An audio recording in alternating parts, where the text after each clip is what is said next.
antarkan papa ke masjid yuk.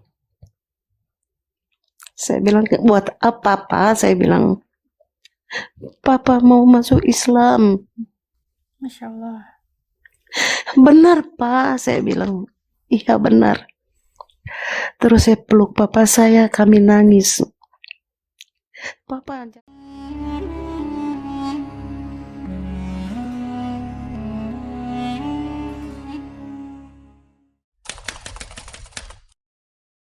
uh, 99 sih, cuman tepatnya 2010. Saya lebih tertarik bukan dari ajarannya ya, tapi saya justru ingin ini apa sih? Kenapa Islam begini? Kenapa ini gini? Justru karena saya tertarik dari bagaimana attitude-nya teman-teman saya sebetulnya ya seperti itu. Karena saya teman-teman saya itu semuanya, mohon maaf, bukan saya ini ya. Jadi teman-teman saya semuanya itu mau menerima saya, bahkan teman-teman muslim saya itu rata-rata udah sini yuk main yuk gabung yuk cerita yuk gini-gini. Dan teman-teman muslim saya itu bercerita ya sama debat, bukan diskusi ya, justru debat gitu loh, debat, tapi dia tidak menyalahkan, enggak kamu begini nih, tapi dengan bahasa yang santun gitu loh. Justru saya yang berapi-api ketika saya bilang kamu tuh kamu bodoh, kamu gini, teman-teman saya tertawa. Itulah saya salut gitu. Kenapa sih kalau gue bilang lu begini, kalau nggak pernah ngebales? Nggak apa-apa kalau kamu merasa saya goblok, kamu merasa saya tolol, itu kan menurut persepsi kamu kan, tapi saya tidak. Terus dia bilang, kalau menurut lo bagaimana? Lo pintar, lo cerdas. Itu sanjungan yang buat saya tamparan sih sebetulnya ya.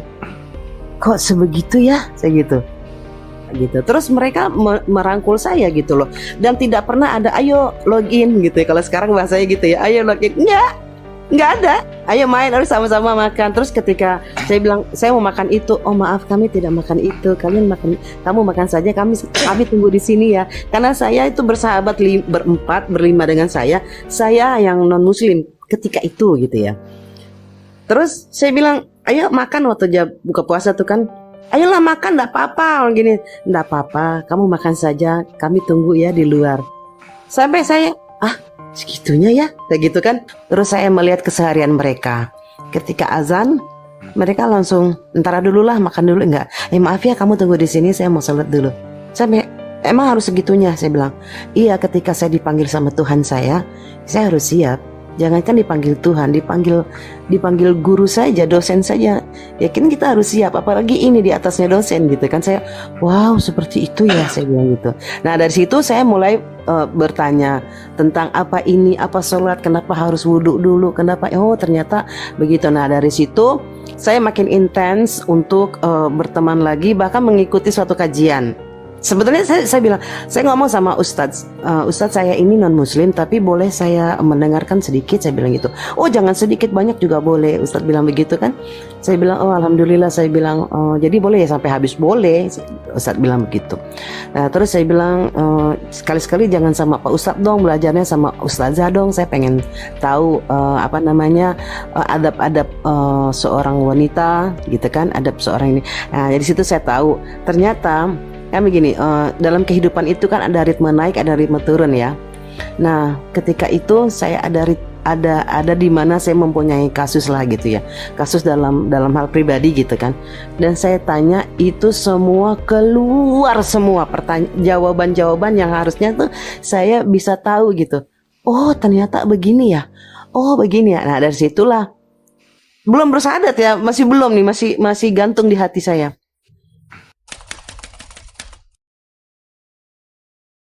Anak-anak saya belum, pada saat anak-anak saya belum.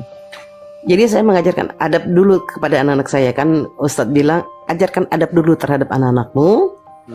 Nah, baru kok dilihat pasti anak akan ini sendiri. Akhirnya saya lihat, saya pertama kali saya menggunakan jilbab, anak saya hijab ya, anak saya, mami ngapain gini gitu kan. Akhirnya itu saya belum login ya. Saya kayaknya tertarik deh pakai hijab, saya bilang gitu kan.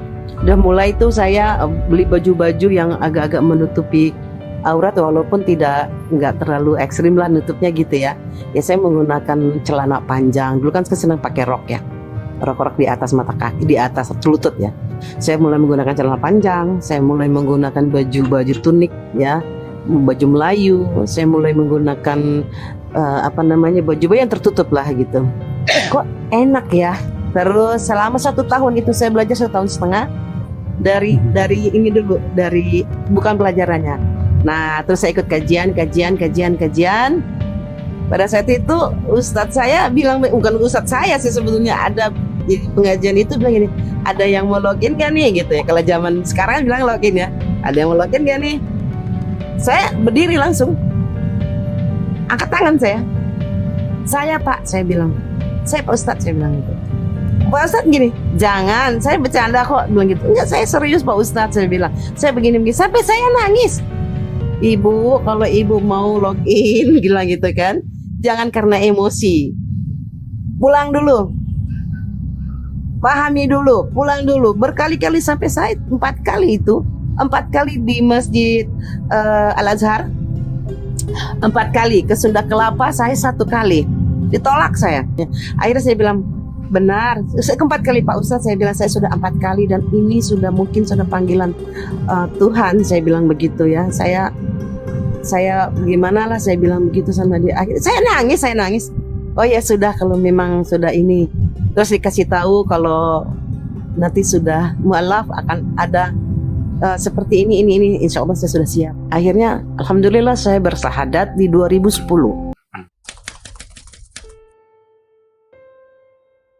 Papa saya itu orangnya tidak terlalu fanatik juga dengan agama.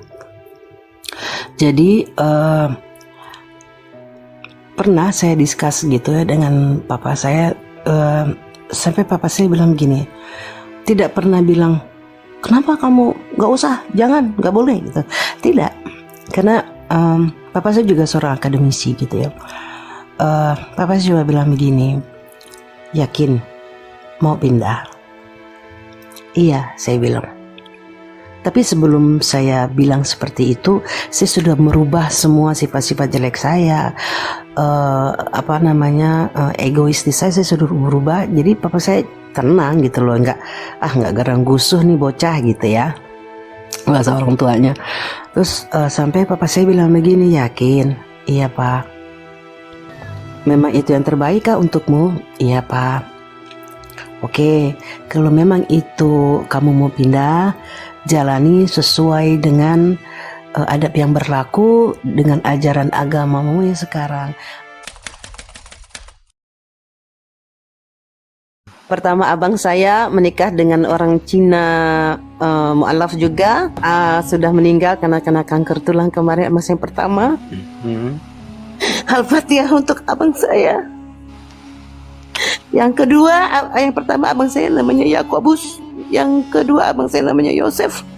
Abang saya juga menikah dengan mualaf juga, alhamdulillah akhwat, dia ustazah. Ketiga saya, nama saya Agnesia Charlotte, itu Charlotte nama baptis saya. Nama Islam saya Anissa. Saya sudah memerdekakan juga, alhamdulillah. Papa saya, mami saya meninggal dalam khafah, dalam nama Allah. Alhamdulillah, karena saya memperlihatkan adab saya kepada orang tua. Orang tua saya senang, saya kok beda, lain begitu ya. Setelah saya memeluk Islam gitu, selalu saya menjadi seorang muslimah. Akhirnya anak-anak saya, mami, anak-anak saya tidak saya suruh maksudnya, oh ini begini, tidak. Jadi kalau anak saya mau jajan mau apa, saya bilang kamu berdiri di ujung kamar, kamu harus setoran ayat.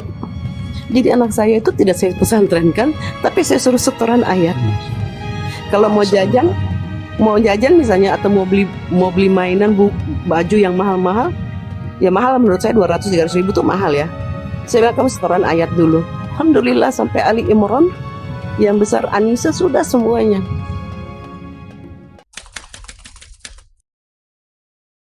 Sebetulnya mami saya sudah meninggal, yang ayah kandung, karena ayah saya menikah lagi. Jadi saya punya ibu kandung juga sama ya. Terus saya dulu saya keras sekali sama papa saya, itu keras sekali. Orang bilang wataknya keras gitu ya. setelah saya mengenal Islam itu saya lebih cooling down gitu ya. Kayak saya oh ini jadi bapak saya gini, kamu kemasukan setan apa ini? Kok tumben? Biasanya kalau ini Allah gitu kan. Kok tumben? Kemasukan setan apa kamu? Setan benar ya gitu. Terus kan saya tahu orang tua saya satu sumalaf toh. Ya saya lihat Pak boleh nggak pinjam ininya apa namanya ruangannya, kamarnya, mau apa, mau sholat ya gitu. Iya, oh ya boleh gitu. Saya kan bawa atribut sholat sendiri tuh ya, waktu itu sejadah segala macam. Terus papa saya tuh mondar mandir itu mungkin melihat kali ya, apa sih ngapain sih ini anak gitu. Oh gitu kan. Kadang-kadang memang hafal bacaannya.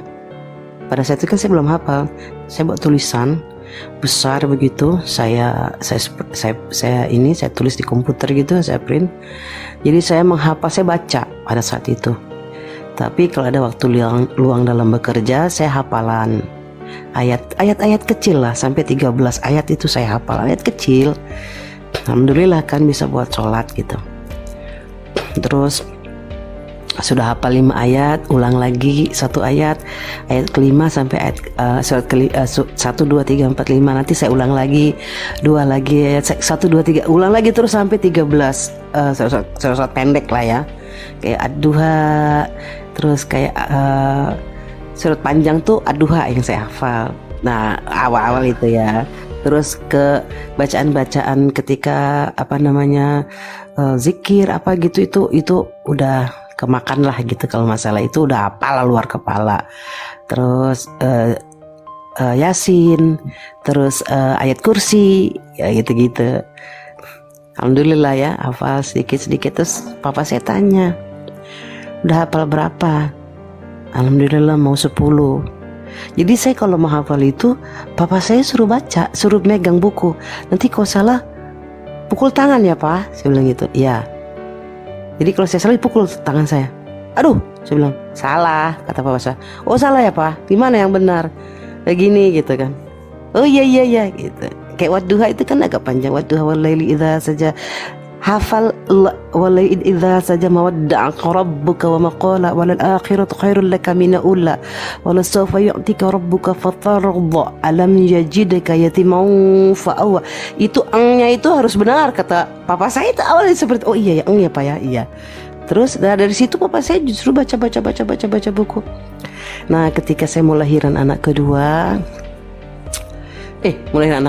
anak saya kelas 2 SD, papa saya antarkan papa ke masjid yuk. Saya bilang buat apa pak? Saya bilang papa mau masuk Islam. Masya Allah. Benar pak, saya bilang iya benar. Terus saya peluk papa saya, kami nangis. Papa jangan memaksakan. Saya bilang sabar dulu pak, mungkin ini hanya emosi sesaat. Saya bilang oh tidak, benar, antar papa ke masjid. Papa mau meluk Islam, papa mau jadi seorang muslim. Lalu saya telepon abang saya bilang bang, si papa mau masuk Islam. Saya bilang begitu, antarkan papa ke masjid yuk. Jadi kami sama-sama antar papa ke masjid. Jadi kami sama-sama menangis bertiga, berempat. Pada saat itu berempat, saya anak terakhir, saya sama abang saya. Saya alhamdulillah, kebetulan setelah itu baru ibu sambung saya ikut. Itulah apa ya namanya, indah gitu loh. Allah, Masya Allah indah sekali dalam hati. Dan dari saat itu kami saum sama, ya kan, indah ya. Terus lebaran sama gitu. Masya Allah. Ya lebaran sama gitu. Itulah apa ya. Jadi gini, ketika saya mengalami masa-masa sedih, masa-masa sulit gitu kan, akhirnya tapi benar Allah bilang di antara masa sedih ada masa bahagia gitu. Makanya Allah kasih bahagia yang berlipat ganda. Ya alhamdulillah ayah saya meninggal dalam keadaan menjadi seorang muslim. Ya alhamdulillah.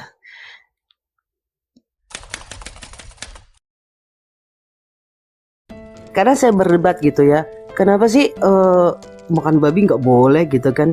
Terus loh iya orang Yahudi aja dilarang kok makan babi gitu kan? Oh iya ya dasarnya orang Kristen kan selalu bilang kan dari Yahudi dari Israel gitu kan? Oh iya benar juga ya, bilang gitu kan? Kok harus ada disunat sih? Kenapa sih gitu ya? Oh iya benar juga ya, gitu kan? Nabi Abraham dulu kita sebut juga menyunatkan anaknya gitu kan? Jadi gini loh Bu, ketika kalau saya bilang gue kalah debat nih gitu kan, bahasa kami dulu gue kalah debat nih, gue cari nih gitu kan. Jadi ketika saya kalah, saya mencari gitu loh, masa sih? Jadi oh iya benar juga ya. Terus saya kasih stabilo, saya belajar lagi, saya tanya lagi, oh iya ya benar juga ya gitu. Bukan masalah logika ya, kalau ternyata ilmu kedokteran itu juga di dalam Al-Quran ternyata ada. Karena saya dulu kan tidak tahu Al-Quran itu isinya apa gitu loh, tidak tahu. Karena terus terang mohon maaf ya, saya tidak percaya agama tapi saya percaya Tuhan. Nah bisa dikatakan bisa dikatakan itu. Karena kalau dibilang Kristen saya juga jarang beribadah. Ya Alhamdulillah Allah memilih saya melalui hidayah gitu ya. Ternyata luas juga ya pengetahuan itu gitu ya. Dulu kan apa ya ibaratnya enggak nih gini begini. Ternyata oh iya sehal sekecil pun dalam Islam itu ada ya. Ada ketika kita masuk ke dalam rumah, ada ketika kita mau masuk ke dalam WC, adab itu semuanya ada ternyata. Namanya Ummul Bariyah dengan Ummul Husna, itu sahabat saya, adik kakak kembar orang Padang. Saya bersahabat sama dia ketika saya baru semester 3. Saya cuma mau bilang sama mereka gitu, terima kasih karena mereka berdua menyayangi saya, mencintai saya, bahkan melebihi saudara kandung sendiri. Ketika saya salah dalam melangkah, mereka memberitahu saya dengan lemah lembut. Ketika saya ada sesuatu hal gitu ya, mereka mau merangkul saya gitu. Dua orang bersaudara itu mau merangkul saya. Bahkan kita nangis sama-sama, tertawa sama-sama. Itu sahabat banget sampai sekarang. Melalui proses menikah, melalui proses punya anak, itu saya lalui mereka gitu, dengan kebahagiaan mereka gitu. Semoga Allah juga memberikan rezeki yang melimpah lah buat mereka, memberikan kebahagiaan buat mereka berdua, sahabat-sahabat saya yang saya cintai sekali.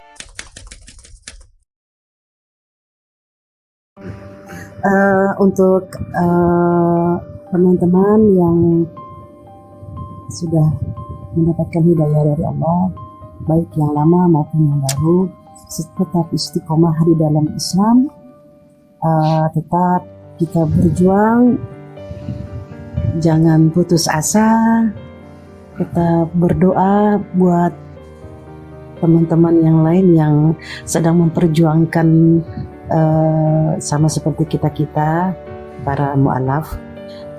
Tetap memberitahukan dengan cara yang santun, adab diperlukan, approach kepada teman-teman yang baru akan mendapatkan hidayah di jalannya Allah. Kita berikan mereka sesuatu atau yang indah-indah itulah. Dalam Islam itu kan indah, kita berikan itu. Semoga teman-teman yang baru akan atau baru menjadi mu'alaf, semoga tetap istiqomah di jalan Allah.